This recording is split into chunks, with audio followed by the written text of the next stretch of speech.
प्रिय छात्रों, आज मैं BA part 3 honours 7 paper western political thought पाश्चात्य राज दर्शन से क्लास लेने जा रहा हूँ। मैं इस क्लास को वीडियो टीचिंग के माध्यम से क्लास लेने जा रहा हूँ। आज का मेरा प्रश्न है, प्लेटो के न्याय सिद्धांत की विशेषताएं क्या हैं और प्लेटो के इस न्याय सिद्धांत की विशेषताओं की आलोचना आलोचकों ने कैसे की है।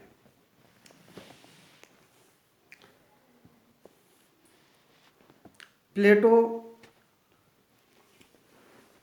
पश्चिमी जगत के अमर दार्शनिक प्लेटो का जन्म एथेंस के एक कुलीन परिवार में 428 ईस्वी पूर्व में हुआ था। उसके पिता अरिस्तोन एथेंस के अंतिम सम्राट कार्डरस के वंश में हुआ था और उसकी माता एथेंस के प्रसिद्ध स्मृतिकार सोलन के घराने की थी। प्लेटो उच्च कुल, वैभव, अद्वितीय सौंदर्य, शारीरिक स्वास्थ्य, प्रखर बुद्धि और सभी प्रकार का सौभाग्य प्राप्त था। प्लेटो का वास्तविक नाम अरिस्तोक्लिस था, किंतु उसके खूब भरे हुए चौड़े कंधे के कारण उसके व्यायाम शिक्षक ने उसे प्लेटो नाम दिया और कालांतर में यही नाम प्रसिद्ध हो गया। प्लेटो का जो न्याय सिद्धांत है उसकी विशेषता इस प्रकार है।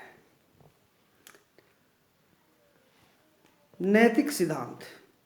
प्लेटो की न्याय संबंधी धारणा वैधानिक नहीं बल्कि नैतिक और सर्वव्यापी है। इसमें मानव के केवल वैधानिक कर्तव्यों का ही नहीं बल्कि समस्त कर्तव्यों का उल्लेख किया गया है।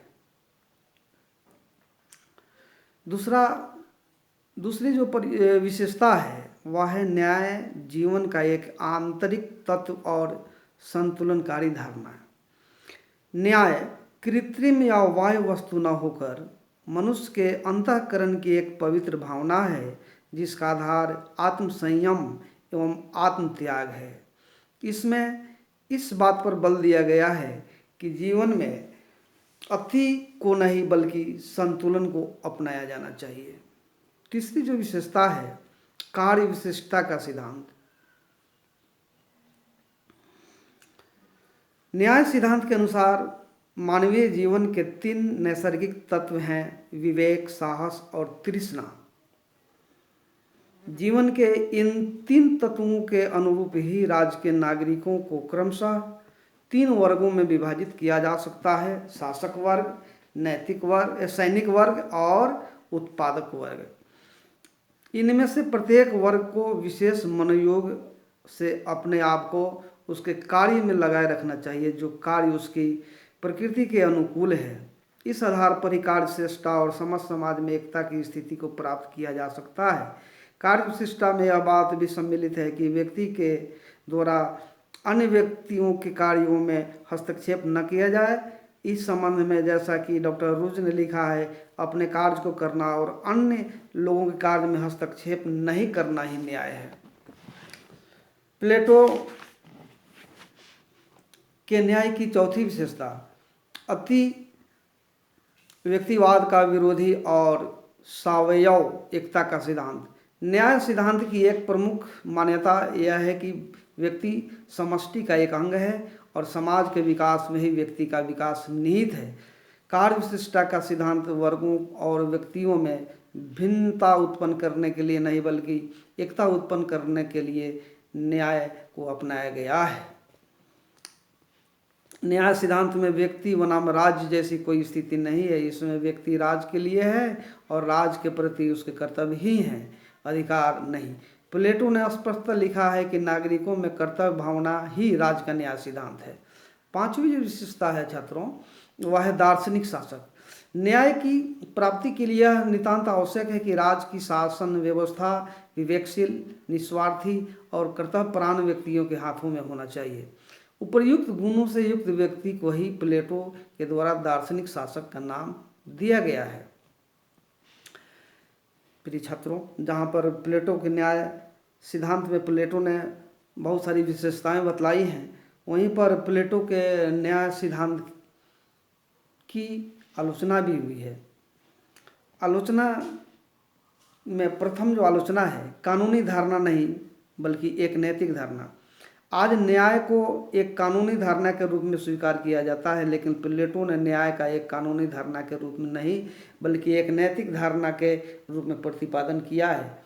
बार्कर के अनुसार इसका सबसे बड़ा दोष यह है कि प्लेटो का न्याय वस्तुतः न्याय नहीं है, वह केवल मनुष्यों को अपने कर्तव्यों तक सीमित करने की भावना मात्र है। कोई ठोस कानून नहीं है। कानून और नैतिकता में अंतर होता है। प्लेटो ने इस अंतर को दृष्टि में नहीं रखा है और विलियम बार्ड के शब्दों में उसने नैतिक कर्तव्यों और वैधानिक दायित्व के बीच की सीमा को भी भुला दिया है। दूसरी जो आलोचना है, दार्शनिक वर्ग को समस्त शक्तियाँ प्रदान करना अनुचित।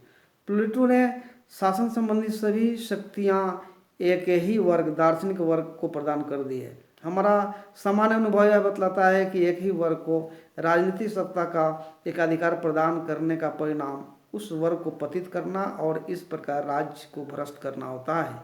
यह एक तथ्य है कि असीमित शक्ति पूर्णतया भ्रष्ट कर देती है। तीसरी आलोचना, मनुष्य और समाज का सर्वांगीण विकास संभव नहीं। न्याय संबंधी किसी भी व्यवस्था का उद्देश्य मनुष्य और समाज का सर्वांगीण विकास होना चाहिए। प्लेटो के न्याय सिद्धांत के आधार पर इसकी प्राप्ति संभव नहीं है। इसमें प्रत्येक व्यक्ति को केवल एक ही कार्य तक सीमित कर दिया गया है और इसका लक्ष्य व्यक्ति की एक ही प्रवृत्ति का विकास है। केवल एक ही कार्य पर बल देने से व्यक्ति की अन्य योग्यताओं, दूसरे शब्दों में व्यक्ति का सर्वांगीण विकास नहीं हो पाता और इसके अभाव में समाज का सर्वांगीण विकास रुक जाता है। चौथी जो आलोचना है, गुणों के निर्धारण का कोई आधार नहीं। इस सिद्धांत में मानव जीवन के गुणों या तीन प्रवृत्तियों के आधार पर समाज को तीन वर्गों में विभक्त किया गया है, किंतु मानव में कौन से गुण या प्रवृत्ति की प्रधानता है इसके निर्धारण का आधार नहीं बतलाया गया है। ऐसी स्थिति में जन्म ही गुण के निर्धारण का एक आधार बन जाता है और इस आधार को श्रेष्ठकर नहीं कहा जा सकता। इस बात की क्या गारंटी है कि दार्शनिकों की संतान भी विवेक और ज्ञान के युक्त होगी। प्लेटो का तो कर्म का निर्धारण जन्म के आधार पर नहीं बल्कि गुण के आधार पर होगा और लोहा तांबे में तथा तांबा स्वर्ण में बदल सकेगा, लेकिन प्लेटो ने इस संबंध में कोई सुनिश्चित व्यवस्था नहीं की है और इसी कारण प्लेटो पर यह दोषारोपण किया जा सकता है कि वह लौह तत्व को निरंतर लौह तत्व ही बनाए रखना चाहता है, उसे स्वयं तत्व में परिणत होने का अवसर नहीं देना चाहता। पांचवी जो आलोचना है, वर्तमान समय के राज्यों पर लागू करना संभव नहीं। प्लेटो के न्याय सिद्धांत को वर्तमान समय के राज्यों में लागू नहीं किया जा सकता। प्लेटो के संबंध में थोड़ी जनसंख्या वाले नगर राज्य थे, किंतु वर्तमान समय में राज्यों की जनसंख्या करोड़ों में है।